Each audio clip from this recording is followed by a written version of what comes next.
नमस्कार दोस्तों, स्वागत है आपका न्यूज़ कक्षा चैनल में। और आज का जो हमारा टॉपिक है वो बोर्स मॉडल को लेकर के है। इससे पहले वाले वीडियो में मैंने आपको रदरफोर्ड मॉडल के बारे में बता रखा था। रदरफोर्ड मॉडल बताया, थॉमसन मॉडल बताया, उन सभी के विषयों में मैंने बताया और उन दोनों ने परमाणु से रिलेटेड चीज़ों को दिया। मैंने बताया थॉमसन मॉडल जो है एटम से रिलेटेड है और उन्होंने, जिसे हम तरबूज मॉडल भी कहते हैं, उन्होंने कहा कि एटम्स में जो इलेक्ट्रॉन्स होते हैं क्या होते हैं, चिपके रहते हैं। वो एक तरबूजा मॉडल था। दूसरी बात रदरफोर्ड मॉडल था जिसमें पोलोनियम से अल्फ़ा कणों का उत्सर्जन किया गया और इसे एक स्वर्ण पत्र पर गिराया गया और फलस्वरूप ये देखा गया कि उसमें बहुत सारे उसका जो है बहुत ज़्यादा डिस्ट्रैक्शन हो जाता है। तो कहने का मतलब यही है कि इसमें सभी चीज़ों में कॉमन हमको क्या जानना है, एटम्स के बारे में। और एटम्स में क्या होते हैं, परमाणु में नाभिक होता है, नाभिक में प्रोटॉन और न्यूट्रॉन होता है, इलेक्ट्रॉन चक्कर लगाते रहते हैं। अब पहले बोर्स के पहले अगर देखा जाए तो लोग क्या मानते हैं, आप सीधे पॉइंट पे आइए। वीडियो को बताने के पहले मैं आप सभी से एक निवेदन करूंगा, प्लीज़ अपने घरों में सुरक्षित रहें। ज़्यादा से ज़्यादा जो है घर पे ही रहें। अगर आप बहुत ज़्यादा आवश्यक हो तो ही घर से बाहर निकलें। और आप अपने दिमाग से गलतफहमी निकाल दें कि एग्ज़ाम नहीं होंगे, एग्ज़ाम अब होंगे और लगातार नोटिफिकेशन दिए जा रहे हैं। इसलिए ज़्यादा से ज़्यादा आप लोग जो है वीडियो देखिए। और अगर आपकी तैयारी लूज़ पड़ती है तो उसके ज़िम्मेदार सिर्फ और सिर्फ और आप ही होंगे।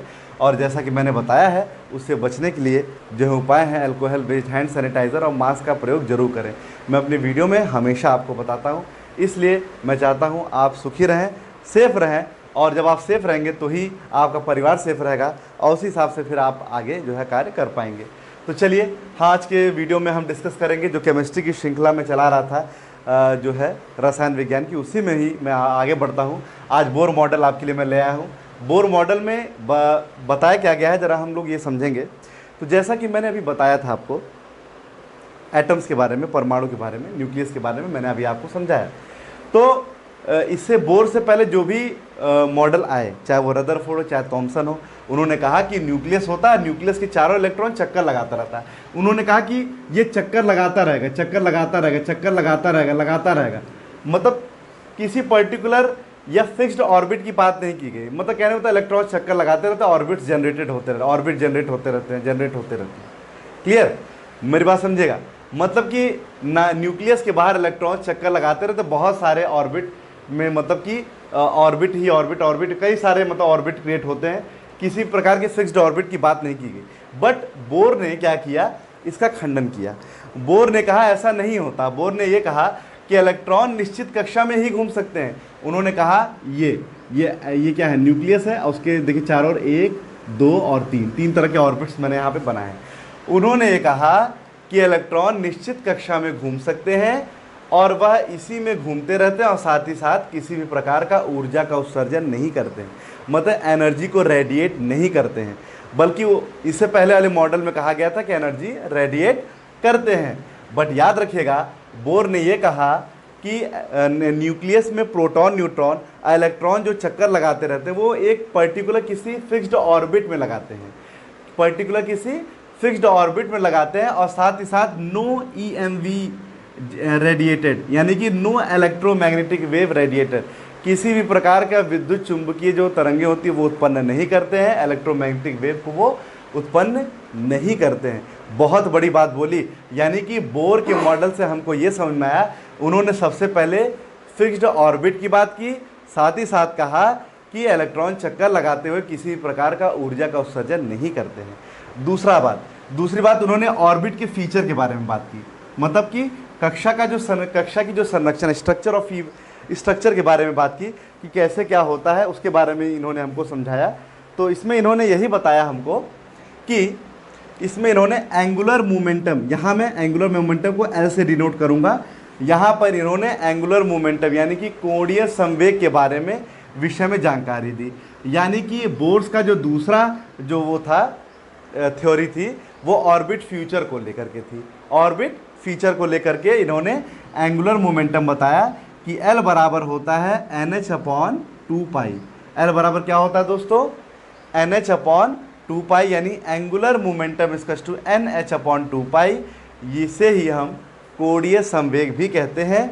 इन्होंने कहा कोई भी इलेक्ट्रॉन होगा तो उसका पर्टिकुलर मास होगा कुछ वेलोसिटी होगी और वो जिस रेडियस में वो मूव कर रहा होगा, यानी यहाँ देखिए एम की बात हुई है ना, और ये एम जो होता है ये NH/2π के इक्वल होता है। आइए हम थोड़ा चित्र में समझते हैं। जैसे मान लीजिए ये इलेक्ट्रॉन है, इलेक्ट्रॉन देखिए ऐसे घूम रहा है, तो देखिए पर्टिकुलर कुछ ना कुछ इसकी वेलोसिटी होगी और ये इसका क्या होगा, रेडियस होगा। देखिए ये रेडियस हो गया आपका, मेरी बात समझेगा, ये रेडियस है आपका, यानी कि ये वेलोसिटी हो गई और ये इसका क्या हो गया, रेडियस हो गया। ये वेलोसिटी हो गई, ये क्या हो गया, रेडियस हो गया, और पर्टिकुलर उसका कुछ मास होगा। भाई जाहिर सी बात है, इलेक्ट्रॉन का कुछ मास हुआ, कुछ वेलोसिटी होगी, और जिस सर्कुलर पाथ के अराउंड वो घूम रहा वहां से उसका कुछ क्या होगा, रेडियस होगा।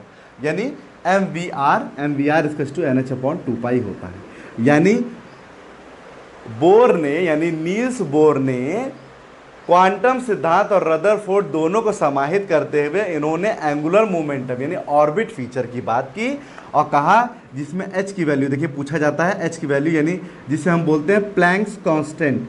क्या बोलते हैं, प्लैंक्स कांस्टेंट जिसे बोलते हैं 6.62 इंटू 10⁻³ जूल सेकेंड होता है। प्लैंक्स कांस्टेंट ये हो गया, और n की वैल्यू हो गई 1 2 3 4 5, इसी तरह चलती जाएगी। जैसे n की वैल्यू यहाँ 1 रख देते हैं। इन्होंने ये भी बोला कि पहली कक्षा के लिए अगर हम देखेंगे, अगर हम पहले ऑर्बिट के लिए अगर हम देखें तो ये हो जाएगा h/2π। अगर सेकेंड ऑर्बिट में हम देखेंगे तो ये 2h/2π हो जाएगा, तो ये 2 कट जाएगा। तीसरे के लिए 3h/2π हो जाएगा। इसी तरह ये कंटिन्यूसली आगे चलता रहता है, यानी एंगुलर मोमेंटम को कैलकुलेट किया। मैं उम्मीद करता हूँ आपको समझ में आ रहा होगा। तीसरा क्या है, तीसरा इन्होंने एनर्जी एब्जॉर्ब और रिलीज होने की बात की। बोर्ड्स ने क्या बात की, एनर्जी एब्जॉर्ब और रिलीज होने की बात की। क्या कहा इन्होंने कहा ऊर्जा का अवशोषण व उत्सर्जन होता है। जैसे मान लीजिए ये न्यूक्लियस है और इसके चारों इलेक्ट्रॉन चक्कर लगा रहे हैं, तो पर्टिकुलर इलेक्ट्रॉन्स का एनर्जी लेवल होता है, यानी कि एनर्जी लेवल की बात की। क्या बात की, एनर्जी लेवल की बात की। आप इसको ऐसे डिनोट कर सकते हैं, KLM ऐसे डिनोट कर सकते हैं। पर्टिकुलर एनर्जी लेवल की बात इन्होंने इसमें की है।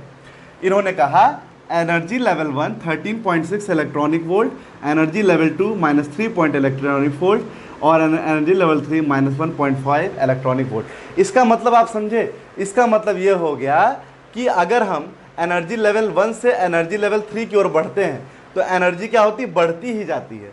आपको पता है -13.6 इलेक्ट्रॉनिक वोल्ट से -3.4 इलेक्ट्रॉनिक वोल्ट बड़ा होता है, उससे भी ज़्यादा बड़ा होता है -1.5 इलेक्ट्रॉनिक वोल्ट। तो जब एनर्जी लेवल 1 पे कोई इलेक्ट्रॉन होता है, जब एनर्जी लेवल 1 पे इलेक्ट्रॉन होता है, ये ऐसे सर्कुलर पाथ कर रहा है, तो वो दूसरे एनर्जी लेवल पे कैसे आएगा, ये एनर्जी लेवल 2 पे कैसे आएगा। भाई जाहिर सी बात है, उसको कुछ ना कुछ क्या होगी, एनर्जी की आवश्यकता होगी, कुछ ना कुछ एनर्जी अब्जॉर्ब करेगा तो ही तो नेक्स्ट उसमें आ पाएगा, ऑर्बिट पे आ पाएगा। तो यहाँ से फोटोन की एनर्जी दी जाती है। क्या दी जाती है दोस्तों, फोटोन की एनर्जी दी जाती है। देन वो क्या हो जाता है, एनर्जी लेवल 2 पे चला जाता है। यहाँ से फिर अगर फोटोन की एनर्जी दी जाती है तो एनर्जी लेवल 3 पे चला जाता है।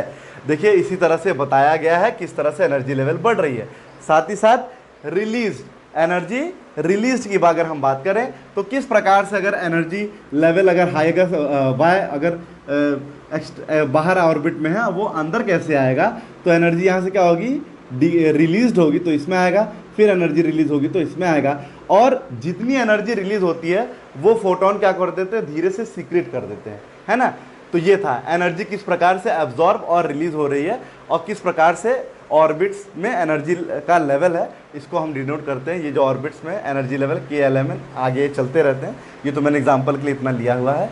तो कहने का मतलब ये है, अगर हम अंतर को समझें तो कहने का मतलब बोर ने एक अलग ही मॉडल दे दिया। बोर ने कहा कि इलेक्ट्रॉन घूमते तो हैं बट एक फिक्स्ड ऑर्बिट होता है, ऑर्बिट का एक फीचर होता है, उनका कुछ एनर्जी ऑफ लेवल होता है। इन्होंने बोर्स ने कहा, बल्कि इनके पहले जो थे इन्होंने क्या किया, वो लोग क्या कह रहे थे, जैसे रदरफोर्ड की अगर हम बात करें तो रदरफोर्ड क्या कर रहे थे, रदरफोर्ड पोलोनियम से अल्फा रेज निकलवा रहे थे और उसको एक स्वर्ण पत्र पर करके और डिस्ट्रैक्शन वगैरह थ्योरी दी। इससे पहले थॉमसन थे, उन्होंने तरबूज मॉडल दे दिया। तो सबसे यहाँ तक जो है सबसे इफेक्टिव जो है बोर्स का मॉडल माना जाता है। तो मैं अभी उम्मीद करूंगा कि आप लोग डिफरेंस भी समझ चुके होंगे रदरफोर्ड और बोर्स के बारे में। कोई भी कन्फ्यूज़न होगा तो आप कमेंट कर सकते हैं। साथ ही साथ वीडियो कैसी लगी प्लीज़ हमें आप बताइएगा और वीडियो को प्लीज़ पूरा देखा करिए। नेक्स्ट वीडियो में केमिस्ट्री के मिलते हैं और आपसे मैं उम्मीद करूँगा आप लोग सब कुशल मंगल होंगे। मिलते हैं केमिस्ट्री के नेक्स्ट वीडियो में। धन्यवाद।